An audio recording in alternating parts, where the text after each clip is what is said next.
नमस्कार मित्रों, पुनः आपके सामने एक बार एक नए विषय के साथ उपस्थित हुए हैं अपने पंचतत्व निसर्ग उपचार योग चैनल के माध्यम से। मित्रों, आज का विषय उच्च रक्तचाप, हाई ब्लड प्रेशर। ये भी बीमारी आज एक कॉमन बीमारी हो चुकी है। प्रायः हर 10 में से 8 व्यक्ति में यही सुनने को मिलता है कि वो ब्लड प्रेशर का शिकार हो चुका है। ब्लड प्रेशर, जिसको आयुर्वेद में हम लोग शिरागत बात यानी कि धमनियों का कड़ा हो जाना, हमारी आर्टरीज का कड़ा हो जाना, ये क्यों होता है? बहुत सारी हमारे शरीर में ऐसी वजह उत्पन्न होती हैं कि जिससे हमारा शरीर में ब्लड प्रेशर का हो जाना एक सामान्य चीज़ें होती चली जा रही हैं और व्यक्ति ब्लड प्रेशर से सफ़र होता चला जा रहा है। पहले एक निश्चित समय के उपरांत ब्लड प्रेशर जैसी बीमारी व्यक्ति को हुआ करती है। आज बहुत से लोगों में ऐसा देखने में आ रहा है कि छोटी उम्र में भी ब्लड प्रेशर जैसी चीज़ें हो रही हैं। हमारा हार्ट पंपिंग करता है मित्रों। अगर हम इसको सिंपल भाषा में कहें कि अगर एक पानी को चढ़ाने के लिए एक मोटर जो यूज होती है और बाकी जो आगे पाइप लगा होता है, उसी तरह से हमारे शरीर की रचना भी है कि जिस तरह से वो 0.5 HP की जो मोटर होती है वो पानी को ऊपर की ओर चढ़ाती है और वो एक अपना जो प्रेशर उत्पन्न करती है आगे जो पाइप लगा होता है, उसी तरीके से हमारे शरीर में जब हार्ट पंपिंग करता है तो पंपिंग के दौरान लगभग वो 70 ग्राम से लेकर के 100 ग्राम तक ब्लड आर्टरीज में जाता है और आर्टरीज में हमारे पहले से ही ब्लड भरा रहता है और उसके बाद जब हार्ट पंपिंग करता है तो आर्टरीज में जो पहले से ब्लड है और यहाँ जो पंपिंग के दौरान जो ब्लड गया उसकी वजह से लहरें उत्पन्न होती हैं आर्टरीज में और एक प्रेशर, एक दबाव आर्टरीज में आता है।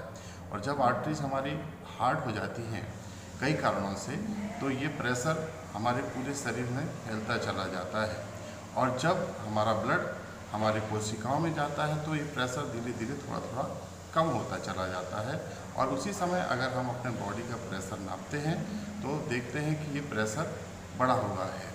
और इसी तरीके से जब ये लगातार स्थिति बनती चली जाती है तो हमारे शरीर में ये स्थिति ब्लड प्रेशर जैसी स्थिति उत्पन्न हो जाती है। अब आपको ये आएगा कि आगे चल कर के हमें कैसे पता चले कि हमें ब्लड प्रेशर है।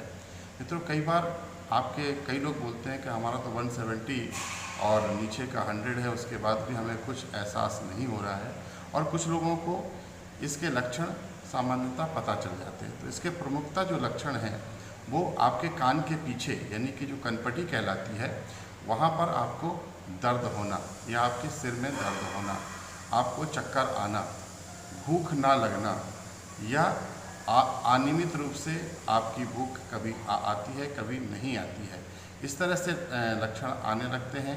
नींद का कम हो जाना, ये लक्षण भी एक आ जाता है। इसी तरीके से आगे और लक्षण बढ़ते जाते हैं यानी कि विबंध हो जाना, पेट में भोजन का ठीक से पाचन ना होना और पाचन नहीं होगी तो भूख की कमी भी हो जाना। तो ये सारे के सारे लक्षण हमारे शरीर में पैदा होने लगते हैं। तो आप समझ लीजिए कि आपके शरीर में ब्लड प्रेशर जैसी चीज़ आ रही है और समय रहते आप इसका चेकअप कराएं तो आपको पता चलता जाएगा। क्योंकि अगर लगातार आपका बीपी बढ़ा हुआ है तो आपके ये मेन ऑर्गन्स को यानी कि वाइटल ऑर्गन्स हैं उनको ये धीरे धीरे ख़राब कर सकता है, जैसे कि आपकी किडनी के ऊपर ज़्यादा लोड आ सकता है और किडनी फेलियर जैसी स्थिति भी हो सकती है। तो आप ध्यान रखें कि आपको जो है ब्लड प्रेशर जब भी आ रहा है तो ब्लड प्रेशर के लिए आपको ये ध्यान रखना पड़ेगा कि इसको आप हल्के में ना लें। क्योंकि कई लोग क्या करते हैं कि दवाई नहीं खाना चाहते हैं और अपने नेचुरल स्थिति को भी वापस नहीं लाना चाहते हैं, यानी कि जिस वजह से उनको बीपी आया है वो वजह भी वो दूर नहीं करना चाहते हैं। तो अभी मित्रों मैं आपको इसकी वजह बता देता हूँ। नेचुरोपैथी और आयुर्वेद क्या मानता है? आयुर्वेद मानता है या नेचुरोपैथी मानती है कि अनियमित जीवनचर्या। अनियमित जीवनचर्या का मतलब होता है कि जब भूख लगी है तो खाना नहीं खाना, जब नींद लगी है तो सोना नहीं, आवश्यकता से अधिक परिश्रम करना, मानसिक परिश्रम करना, अधिक तनाव में रहना, ये सारे कारण हमारे जो हैं वो ब्लड प्रेशर की ओर इंगित करते हैं। दूसरा है कि हमारे शरीर के कुछ ऑर्गन्स का ठीक प्रकार से काम ना करना, पेट की स्थिति ठीक ना होना, लगातार कॉन्स्टिपेशन बना रहना, ये भी ब्लड प्रेशर के कारणों में आता है। तो अगर हमारे ये सारी चीज़ें हो रही हैं तो करेक्टिव एक्शंस भी हमको वही लेना पड़ेगा कि जिस वजह से ब्लड प्रेशर आया है। तो सबसे पहले तो हमें क्या करना पड़ेगा, सामान्य रूप से हमें अपने आप को रोज़ अपनी दिनचर्या को मेंटेन करना पड़ेगा, यानी कि समय से उठना और समय से सोना, और रोज़ वॉकिंग कम से कम 1 घंटे के लिए आपको पूरे 24 घंटे में मित्रों 1 घंटे का समय आपको अपने शरीर के ऊपर ज़रूर देना है। और जो व्यक्ति अपने आप को समय 1 घंटे का भी नहीं दे सकता है तो वो सेल्फ किल कर रहा है अपने आप को। तो आप 1 घंटे के दौरान में या तो फास्ट वॉक कर सकते हैं, योगासन कर सकते हैं। ध्यान इसमें एक बहुत बड़ा रोल अदा करता है मित्रों।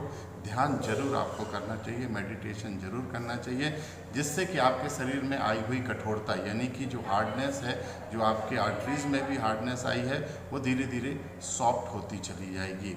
तो आसनों का, व्यायाम का इसमें बहुत बड़ा रोल है। इसमें एक चीज़ और है कि अगर आप शरीर को हल्का स्नेहन स्वेदन यानी कि अभ्यंग देते हैं, मालिश देते हैं किसी भी तेल से, तो आप निश्चित मानिए कि धीरे धीरे आपकी जो आर्टरीज हैं, आपकी जो सिराएं हैं, वो धीरे धीरे सॉफ्ट होती चली जाएंगी और आपका ब्लड प्रेशर ठीक होता चला जाएगा। अगर आपको विबंध है यानी कि कॉन्स्टिपेशन है, तो आपको अपना खान पान ऐसा करना चाहिए जो आपके विबंध को दूर कर सके। और आपके खान पान में अगर रफेज की मात्रा ज़्यादा होगी, यानी कि फाइबर्स आपकी डाइट में शामिल होगा, तो आपका कॉन्स्टिपेशन धीरे धीरे दूर होता चला जाएगा। अगर आपको पाचन संबंधी समस्याएं हैं तो आप वहाँ पर भी अगर आप अपने खान पान को ठीक करेंगे, नियमित करेंगे, यानी कि समय पर खाना, जब आपको भूख लगे तभी खाना, और अगर भूख नहीं लग रहा है तो आपकी जो मंदाग्नि है, उस मंदाग्नि को ठीक करने के लिए आपको थोड़ा थोड़ा आहार समय समय पर भूख लगने के उपरांत लेते रहेंगे, तो आपकी मंदाग्नि भी आपकी अग्नि को प्रज्वलित करने का आगे चल करके काम करेगी, जो एक भोजन प्रणाली है आपकी। साथ में आपको अभ्यंग के उपरांत आप एक ल्यूकवार्म वाटर से स्नान करें, उसमें भी आपको बहुत फ़ायदा मिलेगा। साथ ही आप सोने के पूर्व अगर पाद स्नान लेते हैं, यानी कि पैर का गर्म स्नान लेते हैं, वो भी आपके लिए बहुत फ़ायदेमंद होगा।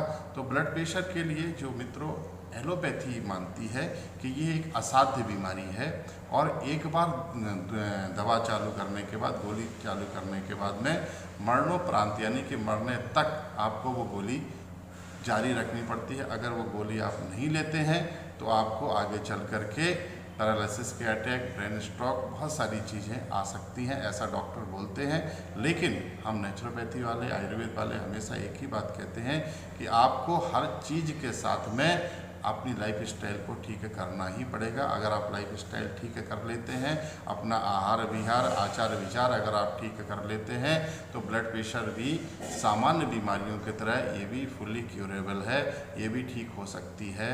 क्योंकि जैसे हम बताते हैं कि अगर कठोर से कठोर चीज़ को सॉफ्ट किया जा सकता है, वैसे ही आर्टरीज को, हमारे शरीर को भी ठीक किया जा सकता है, सॉफ्ट किया जा सकता है, जिससे आपका ब्लड सर्कुलेशन प्रॉपर होता रहे और आपको औषधियों के ऊपर डिपेंड ना होना पड़े, मेडिसिन्स के ऊपर डिपेंड ना होना पड़े।